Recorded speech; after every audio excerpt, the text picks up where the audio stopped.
What happens when you spend 100 hours diving deep into the world of gods, heroes, and ancient legends? I can tell you this, Greek mythology is not just a collection of old stories, it's a mirror reflecting human nature, ambition, and the timeless struggles we still face today. In those hours, I learned that mythology isn't about distant deities living on Mount Olympus. It's about us. Zeus's hunger for power, Hera's jealousy, Athena's wisdom, and Achilles' pride are all human qualities magnified into larger-than-life tales. These myths survive because they speak to our own desires, fears, and flaws. One of the first revelations was that Greek myths were never meant to be read as perfect truths. They evolved through oral tradition, changing with every storyteller. A single myth could have several versions, depending on who told it and why.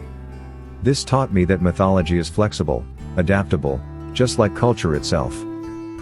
Another key lesson was how mythology shaped ancient life.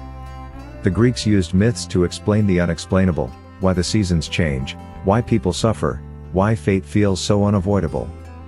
Persephone's descent into the underworld explained winter, while Prometheus's theft of fire explained humanity's spark of progress, and our eternal punishment for seeking knowledge. But perhaps the most striking discovery is how these myths continue to influence modern society. Our books, movies, and even our language are filled with echoes of these ancient stories.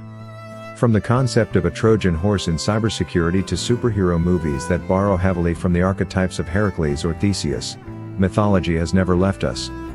It just reinvented itself. The deeper I went, the more I realized that Greek mythology is not about worshipping gods, it's about understanding people. These stories teach us that humans have always wrestled with questions of morality, destiny, and power. They remind us that our struggles are not new. The Greeks faced them thousands of years ago, and they wrapped those lessons in unforgettable narratives. So after 100 hours, here's the ultimate takeaway: mythology is not just ancient entertainment, it's a survival guide disguised as storytelling. It shows us how ambition can destroy, how pride can blind, but also how courage, intelligence, and resilience can shape destiny. Now, I wonder, if you had to choose one Greek myth that best reflects your own life, which one would it be?